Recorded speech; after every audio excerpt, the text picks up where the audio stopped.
Hey YouTube, welcome back to Kicking It with Kish, and this is a continuation of my cancer journey. Um, I do apologize for those that were looking for me because I noticed that I haven't uploaded anything for a whole month. Um, to be quite honest with you, March was a hard month for me, a real hard month for me.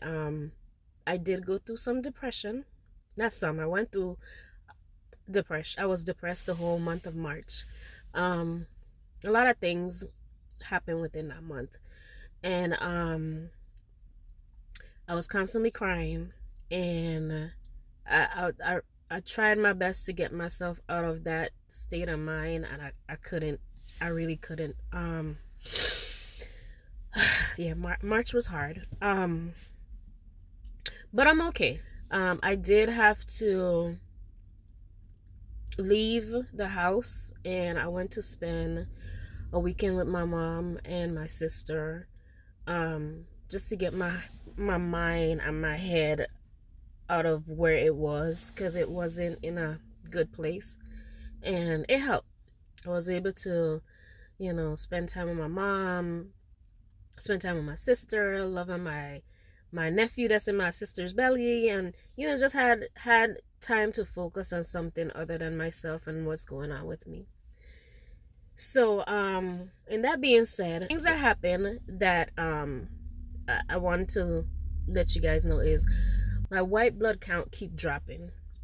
So they had it to the point that I had to go to get the shot 3 times because it was dropping so much. After that, the week before last week, my hemoglobin was dropping. I noticed that I went to an event that past Saturday, and it wasn't crowded, it wasn't hot, it wasn't just a simple event. Like after just walking around for a few minutes, I told my niece, I gotta go back to the car. I feel like I'm gonna pass out. Like I don't, and that's never happened to me. So we went back to the car. I sat down for a minute, drank some water, and just started breathing, like trying to calm myself down, because I wasn't sure what was going on. I didn't know if I just needed to eat something. I didn't know if I needed to drink some water. Like I really didn't know what was going on. So then after a while, and it was a long while, I stayed in the car for at least 5 to 8 minutes. And that's long for me. Normally I'm ready, normally I'm like, okay, yeah, I'm good, let's go. That wasn't the case. So then we went back inside to the event, and then probably about 15 minutes later, I was like, I gotta go back outside to the car. I need to go sit down. And a matter of fact, it had a guy that was talking to me, somebody that I know, and we were talking, just saying, hey, I haven't seen you in a long time, blah blah blah blah. And I'm talking, but I'm literally saying to myself, oh my God, please hurry up, I gotta get out of here. I need to get out of here, I'm gonna pass out. A little boy just walked by, and I guess he knew the little boy too, so he started to talk to the little boy, and I was like, oh, it's nice seeing you, I'm gonna catch up with you later. Went straight to the car, sat down again, drank some water, and then I'm laid back in the car, like just like trying to calm everything down, because I'm not sure what's going on, because I'm frustrated, because I'm like, is this what people was talking about, like with cancer? Is this how it's supposed to feel? Is this what they're talking about with being winded? Is this what they're talking about being, fatigue or whatever? Because I haven't been experiencing any of those things, in my opinion. Now, it could be that it was happening, but because I'm such a go-getter that I'm not really realizing that that's what's going on, that could be the reason as well. But this particular situation, it put me down. Like I needed to go sit my behind down. So I was in the car, sat down again. I think I was in the car probably for another 10 minutes. And then after a while, I'm like, okay, I'm good now. My niece was like, are you sure? We could wait a little bit longer. I said, no, I think I'm good. I'm thinking we could go back inside. So I got home that night, definitely went straight to sleep. Like, straight took a shower and went straight to sleep. I was even in the shower, I was even being tired, just trying to, it was weird. Walking up the stairs was a challenge. So all of this stuff is happening. So now, Saturday, sorry, that was Saturday. Sunday, my doctor, of course, he scheduled for me to go and get the white blood count shot, Saturday, Sunday, and Monday. Sunday, sorry. I went to go get the shot done. And I was like, y'all don't have to check anything. Just give me the shot. I already know I need it. In my mind, this is my white blood count. That's the reason why this is happening. Um, got the shot, went to church, had a good time. Didn't do too much because I still was, I kind of paced myself because I was by myself. So I was pacing myself, making sure I didn't walk too fast so I don't be winded, I don't pass out, any of that stuff. After church, got home. I don't even remember if I ate, but I went to sleep. Slept the whole day. Now, Monday, when I go get, normally for them to draw my blood, make sure everything is good for when I have chemo the following on that week. I went to have them draw my blood, and the lady was like, are you feeling okay? Are you dizzy? Now in my mind I'm like, no, I'm not dizzy. I'm not, no. She said, are you on your menstrual? And I'm like, no. That went away like on day session 2 of chemo. She like, okay. I was like, what's going on? She said, well, your hemoglobin is really low, critically low, matter of fact, and you need to get a blood transfusion done ASAP. Now, I've never done anything when it comes to blood transfusions. I don't know why it just scared the hell out of me when she said I need a blood transfusion. I told I told her, well, what would happen if I don't do it? She said, well, if you don't do the blood transfusion, is a possibility you may not be able to get your chemo treatment done. So of course I don't want that to be another setback. So I was like, you know what, cool. Go ahead, schedule me for the blood transfusion. I did the appointment and everything because of course this is my life, this is my health. I'm gonna try to do as much as I could do to make sure I'm still around for my kids and for my family. So I went ahead and told my family that what a doctor said, I have to get a blood transfusion. And once again, nobody in my family has ever had, I should say, nobody in my immediate family has never had to have a blood transfusion done. So when we hear blood transfusion, we're thinking, what, So my daughter was like, Mommy, I could go give you blood. My mom is like, I had to donate blood. They could get you could get blood from me and da da da. So, long story short, I had to make sure I educate myself on what a blood transfusion is, how does the blood, how they clean the blood, how they like what's the reasons for the blood transfusion.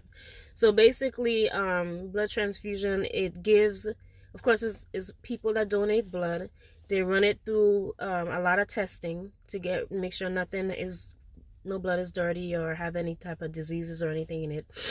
And also the blood transfusion gives your body what you're lacking. So, if I'm lacking this, I'm lacking that, it helps your body because it's being filtered through your own blood, to help you with whatever is going on. And of course it's only temporarily. That's why some people might have to get multiple blood transfusions, because that blood is only temporary. So fast forward, I had my first blood transfusion last Tuesday, and I had of course had my chemo session the day after. They checked my blood work. Everything looked good to them. My white blood count was good. Hemoglobin was better. It wasn't critically low. It was better. So I was able to get chemo done that week, which is last week. And also, that week was my last. So basically, I'm finished with the first half of my chemo treatment. So I'm really, really happy about that. But I'm scared at the same time. So the reason why I'm scared is because, of course, my first session, I was having Keytruda, carboplatin, and Taxol. That was real easy for me. The only thing that was hard is the fact I had to come in once a week. Like, so the next cycle is what I am really afraid of. That's the one where I was going to make sure I have a heart doctor and all that type of stuff, because the medication that they give you is giving me is a lot more a lot more stronger than the first one, from what I've been told. But they also told me everybody's different. It affects everybody differently. So I'm gonna just keep praying to God that He continues to hold my hand through this whole situation, and that I'm gonna get through this fine. That's the biggest thing. I have given God all the praise and all the glory for every single thing that I have successfully done and accomplished. I've given God all the glory. So even me going through this first half of chemo with no type of serious issues, I give God all the glory and all the thanks. So the next set, or the other half, is something that they called the Red Devil. I have decided to rename it and call it the Red Angel, because I realize every time I keep thinking about the Red Devil, it does something to me internally, and the fear is a lot greater. So with me calling it the Red Angel, I realize my fear level has completely decreased. So I'll be doing Adriamycin, and I think it's called Cytoxan that they're going to be doing. And this one is, I do it 1 week and then I get 2 weeks off, that's the next thing that's a little scary, because if you're going to give me 1 week and then 2 weeks off, that means my body need a whole 2 weeks to recover. Yeah. But I'm going to keep prayed up. I'm going to keep hopeful. I'm going to keep listening to my body. One thing I did tell the doctor though, and I hope they don't think I was playing, I told them that the first time or the first treatment, I need to be, I'm coming over to somebody's house, a nurse house, so they could watch me 24 hours. I need to be on the 24-hour care. I was laughing, but I'm so serious. I'm so serious about this. So, that's that for right now. As of right now, I feel good. I just decided to give you guys and myself a new scenery. Just decided to come out to the park, enjoy this beautiful weather, and just get some sunlight, some brightness in this dark, gloomy space that I've definitely came out of. I just want to let y'all know depression is real. Depression is very real. I've probably only experienced depression one time in my life before. Last month was hard. It was really hard. But I know with all experiences in life, there's lessons to be learned. You might not know what the lessons are at the moment, and you might think life is unfair or whatever, but one thing I would say is, think about it this way. You're here, you're alive, and you have the opportunity to somewhat make today better than yesterday was. Sometimes it may not look like that because of whatever you're going through at that moment, but just know that whatever you're going through is temporary. Whatever you're going through is temporary. Depression is hard, and if you're feeling depressed, try and lean on supportive family, supportive friends. Um, Try to get your head out of that mind space. Like I said, I'm such a positive person, and it really shocked me of how depressed I got. And it wasn't for a small time frame, it was for the whole month of March. The whole month. Even though I tried my best to get myself out of it, I even try to watch my own videos to give me some positive energy going, and that it was hard. It was so hard. I just want you guys to know that I'm still here. I'm still kicking it, and I've been going trying out some different wigs. Like, these are cute. So I've been trying to do things to make me feel good. Like, to be quite honest, to make me feel good, because having going through chemo, it's really rough on the body. Oh, that's the next thing. Like, I had to cut my nails off or down because my nails are turning blue. I don't know if I'm not flicking you guys off, but this one is blue and my thumb is blue. So I can't even peel an orange or like press my phone. Like, when you press your phone, I can't even press that because it hurts so bad. The tips hurt so bad. So my doctor also told me that that's not neuropathy. He said that's not neuropathy. It's just something that happens, that may happen. Say if I have on makeup and I take off the makeup, I would just walk past I won't even look at the mirror anymore. Like, because I'm like, this is not me. But I have been I have been every single day looking at myself in the mirror for at least 5 minutes and appreciating my beauty, my natural beauty, with no hair. I do have some hair. I do, I feel like I have a little bit of hair, but not a lot. But I have been trying to love more myself and love more on the temporary not physical, well, yeah, the temporary changes that is happening to my body, and my skin, my complexion, and that type of stuff, my hair. So I have just been trying my best to focus on loving me and loving all of me, and just knowing that, um, if you have a support system, let them know what's going on. Because I did let my support system know what was going on. Some of them don't know how to handle me, because once again, everybody thinks I'm so strong. But strong people need people too. So, you know, let your support system know how you're feeling.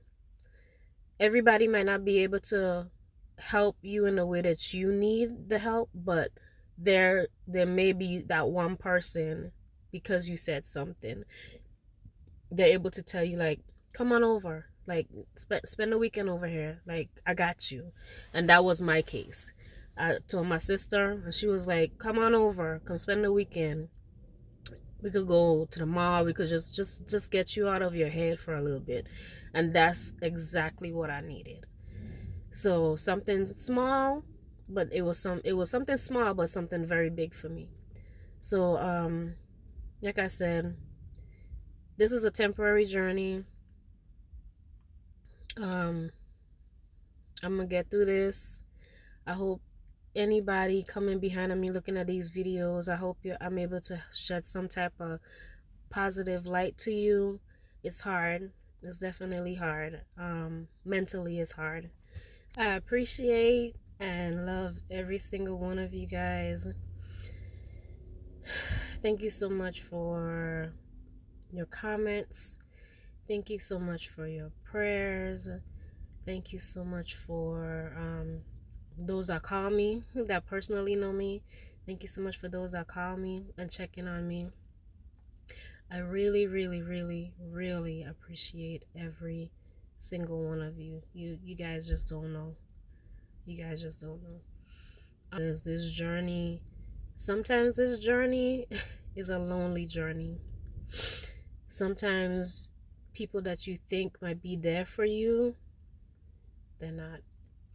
Sometimes you may think that certain friends might be there for you, and then you realize they're not. So this journey could be a very lonely journey. This journey could be a very hurtful journey. This journey could, really do a number on you in ways that you would have never imagined possible. So I'm just letting you know that everything's gonna be okay. Keep that positive spirit going. Kish. Because I gotta say to myself as well. Always give yourself something to look forward to. Even if you have to give yourself just the next day to look forward to. Give yourself something to always look forward to. No, always look forward towards the future. You could always make today better than yesterday because you have that choice, because you are alive today. Tomorrow is never promised, but whatever you could do today, make it better than yesterday. And with that, I'm signing out. Thank you for kicking it with Kish. I love you guys.